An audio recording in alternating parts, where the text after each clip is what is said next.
By most definitions, this is what you'd call a cab, a vehicle that for a premium will take you where you need to go. But in school districts sprinkled throughout San Mateo County, and all over the state for that matter, taxpayers are learning about a different kind of cab, what's called a capital appreciation bond, that also, for a premium, will take school projects where they need to go. Not everybody's keen on the idea. I call it creative financing. You can call it fuzzy math, call it whatever you like. The fact is that it's like pulling the wool over the taxpayers' eyes. San Mateo County resident Matthew Rising expresses his recent shock at learning about cabs, described in a San Mateo civil grand jury report as, quote, ticking time bombs.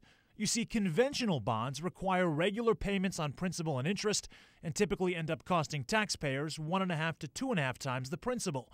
Capital appreciation bonds can defer or keep payments lower for years, but build up more interest and can cost taxpayers 3, 4, 6, even 10 times the original principal. When this money is due later on, where's it going to come from? How do you come up with $900 million or $1 billion in 30 years from now? Where's that money going to come from? A district can only issue what they can spend in 3 years. Denise Porterfield is San Mateo's financial guru, responsible for overseeing the finances of all 23 county school districts. She says typically school bond measures get chopped up into several pieces, not one behemoth bond.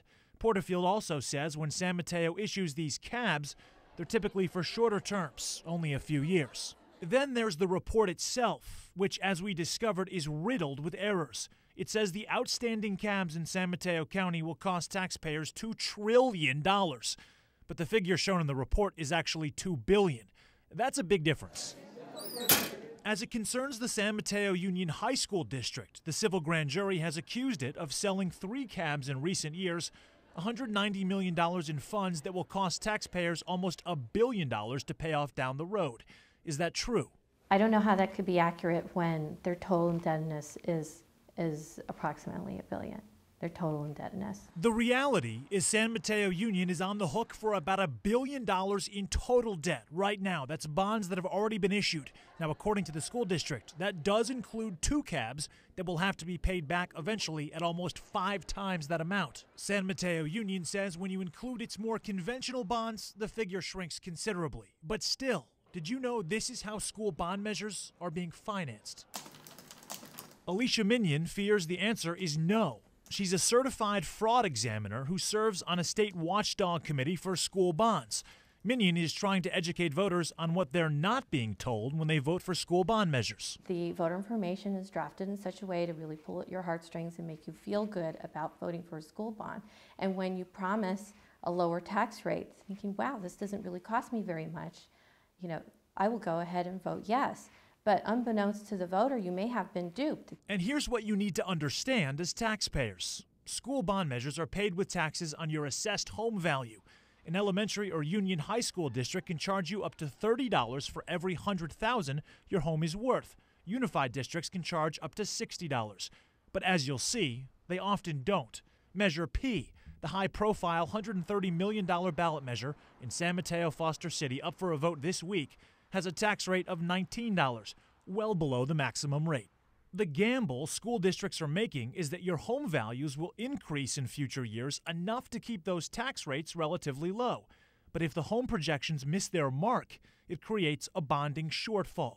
That's when school districts issue cabs or other similar notes in the short term. So it is a way to bridge that financing until the assessed values come back up, so that they could then be paid for by the taxpayers who approve them. And Porterfield says keeping that funding going is critical, especially if the schools are unsafe. That's always has to be the consideration. Not doing any bonds and letting your facilities fall apart is not what your taxpayers want either. In the case of San Mateo County High School, these students wouldn't have a new performing arts center without school bonds. The money's crucial for all kinds of things, from new technology to more classroom space.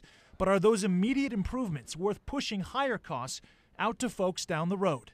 Parents like Rising worry voters must make that decision without knowing the real cost implications. If you have a bond measure and it has a certain amount of money that the taxpayers have voted for, that's certain. So let's get the financing put in place that's certain.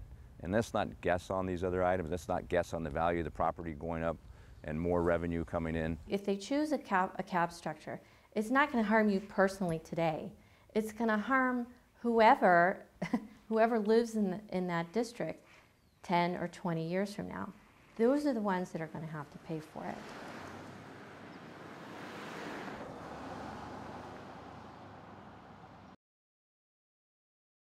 Pushing the costs out to future generations to improve schools now. As Porterfield explains, those improvements can be quite critical.